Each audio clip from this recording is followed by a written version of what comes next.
morning, FHS. We've got a wonderful show for you today. I'm Justice Boyer. And I'm Trent Galzinski, starting off with coverage of Night to Shine, Miss Eden's Facts class. Coverage of the girls' basketball team season in a segment over Incubator and Immortalize, another of the great incubator companies. All this and more on BKTV Live.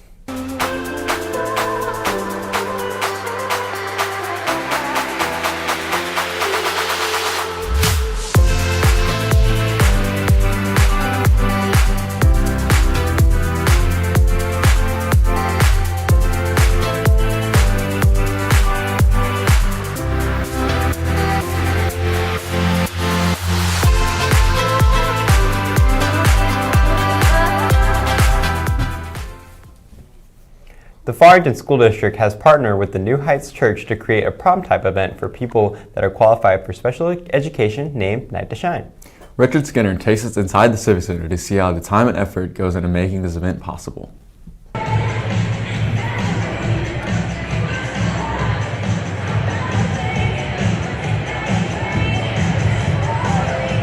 What's up, FHS? I'm Richard Skinner, and I'm here at the Centene/Civic Center, where in collaboration with the New Heights Church, a prom event named Night to Shine is held. It is where special education students can have their prom of their dreams, and it's deemed to be an unforgettable prom night experience.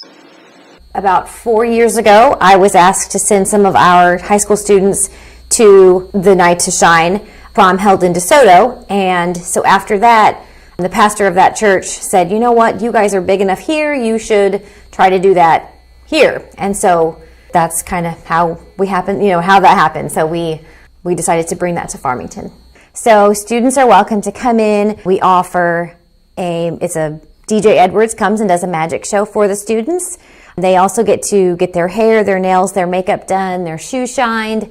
They get to walk through the red carpet and they get to get a crown or a tiara. They get to get a corsage or a boutonniere.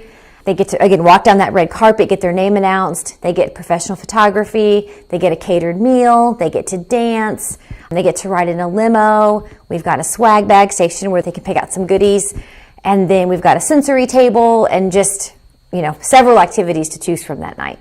There's a lot of time and event, and there's a lot of people kind of working behind the scenes. You need the planners, you need the sponsors, you need volunteers, you need the guests. It really is, it's a group effort. We start planning for this probably towards the end of the year, even though it's not till February. We started planning in October. So we try to do, something a little bit each month to kind of lead up to prepare for the event. The goal is for the guests to have just the best night of their life, and that is actually one of the quotes one of our Farmington guests said. He said, "Best day ever." And so that's what it's all about. It's about having these students have this special time, and that happened. So that's a win for us. I believe this is an amazing event for people of all abilities to come and have an unforgettable prom experience, no matter what abilities they have. Reporting for BKTV News, I'm Richard Skinner. Thank you, Richard, for taking us inside the Night to Shine event and showing us the event and how the time and effort goes into making this event possible. Miss Eden teaches one of the many programs Farmington High School has to offer. Miss Eden runs the Family and Consumer Science programs. That prepares students for being involved members of their households. This is Dayton Kinnan and cameraman Hayden Milton reporting live for BKTV. We interviewed Miss Eden and select students on the Family Consumer Science classes, or better known as FACS classes. Let's take a look at Foods 1 and Fabrics and Fashion. Part of my career, the first 15 or so years at Farmington, I taught Spanish. So I went to Missouri State and was a Spanish major. Came to Farmington, taught here, like I said, 15 years. And then Dr. Lamont actually approached me one day and she said, "You really like cooking and you really like sewing. Have you ever thought of teaching it?" I said, "No, I've never had those classes. I don't know." And she said, "Well, consider it because all I have to do is take a test in those areas, and if I pass the test, then I can get certified to teach it because I already had my degree." So I did, and I took the test that summer, and I passed, and then she brought me in because there was an opening here in the FACS department the next year. So I applied for that, and she moved me into this department out of the foreign language department.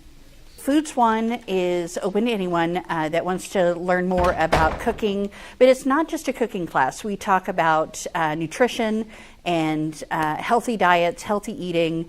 We talk about how the kitchen works, how to organize your refrigerator, how to use a dishwasher, how to use the stove and the oven safely, how to use the microwave safely, how to use the knives. And so it's all just the beginning classes of how to use the different things in the kitchen.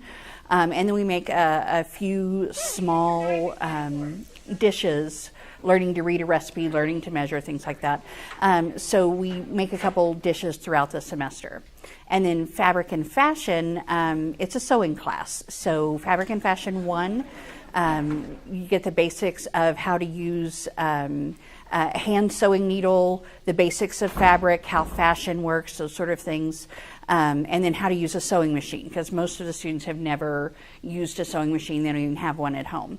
But they learn the basics of those, and then if they move on and decide to take Fabric and Fashion 2, they get more detailed and more intricate projects, and they get a more of a choice of the types of projects that they make. We interviewed select students to get their opinions on FACS classes. I chose foods because I was really interested in learning how to cook and how to do it properly. It's been fun so far. Just started it this semester, but I enjoy it. Really wanted the life skills of being able to sew, and also I love crafting and sewing, and Miss Eden's really cool.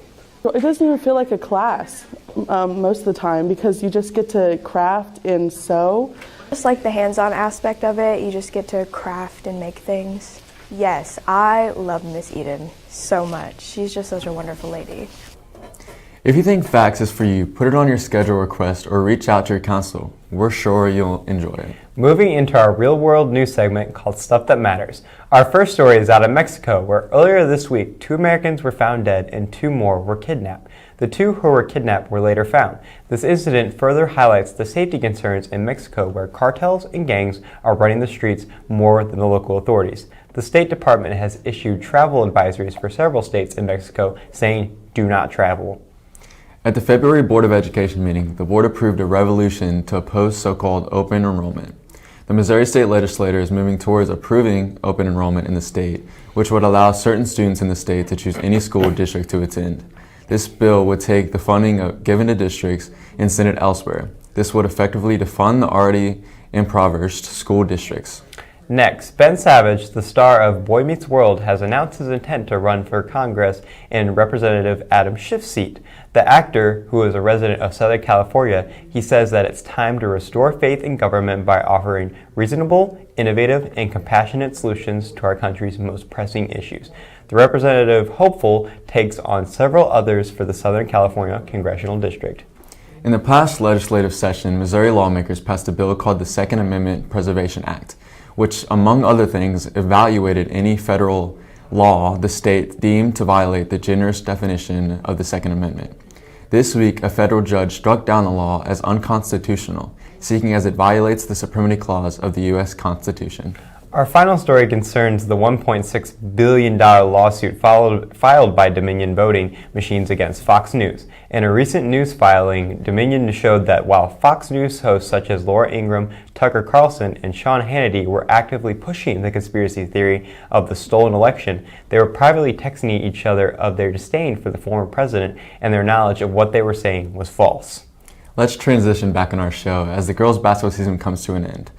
Myself and Ryan Cooper recap their season and give an insight into the district tournament.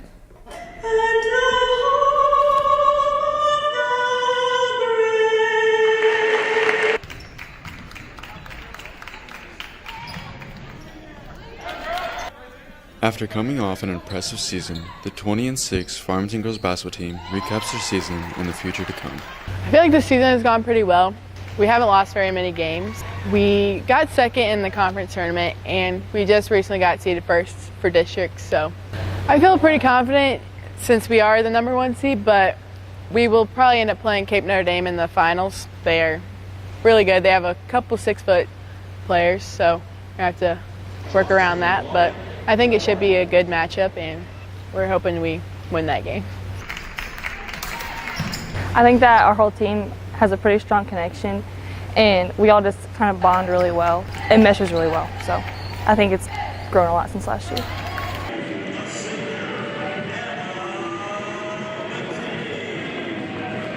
Since being a freshman, I feel like I handle like tough situations a lot better. I get a lot less nervous, and I'm able to calm down and handle the ball and make the right decisions instead of getting all like worked up and just turning the ball over because I'm nervous. I think we've improved in just like our relationship, like all of us together, and we've learned how to work through adversity better. We've gone into overtime several times this year, and I feel like in the past we would not have been able to handle that kind of situation very well, but just having to deal with that this year, it's made us a lot tougher, I think. I feel pretty good about districts. We got the 1 seed. It'll just be a matter of if we come together as a team or not. It just depends on which team shows up. Most of our players are upperclassmen, so I feel like we know how to handle that at this point. And I kind of expected, honestly, to get the 2 seed, so I was just kind of pleasantly surprised. But then we beat Notre Dame, which then put us as like a clear 1 seed. So I figure if we can do it once, we can do it twice. So I'm not super nervous about it.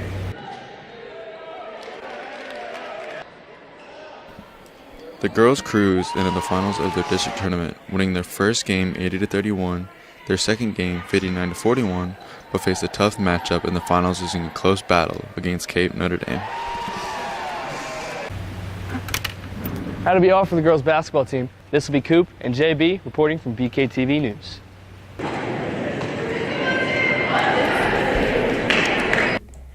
The girls' basketball season was definitely one for the books. We would like to congratulate them on a hard-fought second place at districts and wish the team luck for the coming years.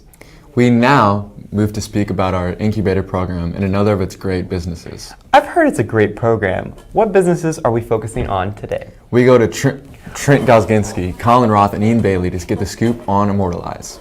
How can we find out the exact date, Bob? Incubator, a recently added program to Farmington High School, is now on its second year. Mrs. Pierce will explain a little bit more about the program.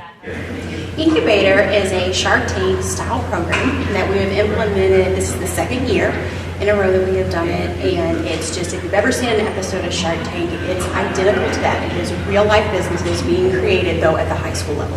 The best part about being a part of Incubator is definitely being the instructor of the program, and just being able to be the backbone of the program means a lot to me.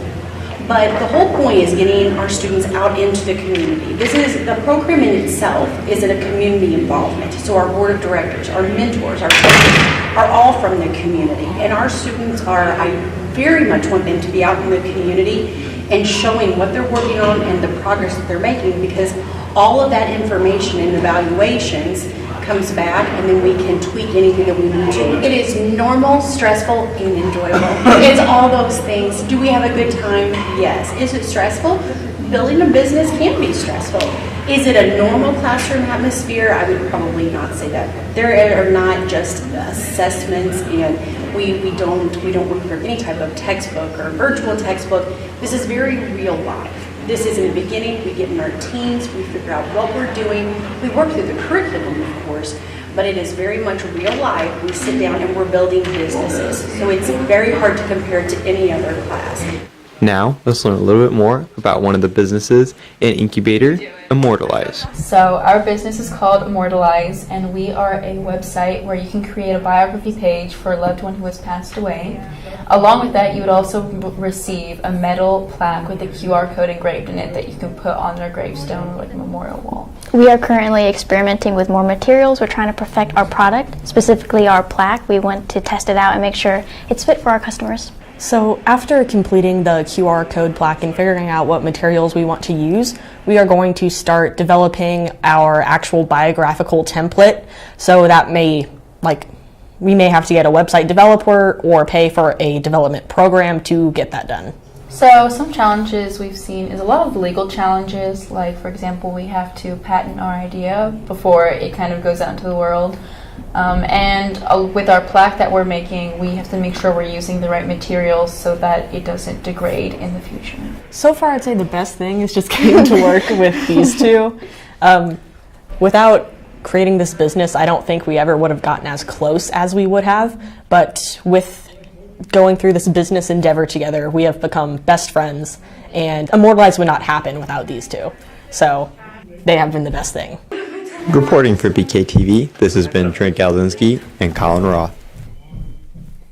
This program is certainly a great way for students to prepare for the business world. Well, that's all we have today for today's show. Be sure to like and subscribe. For now, this has been Justice Boyer and Trent Galzinski on BKTV BKTV Live.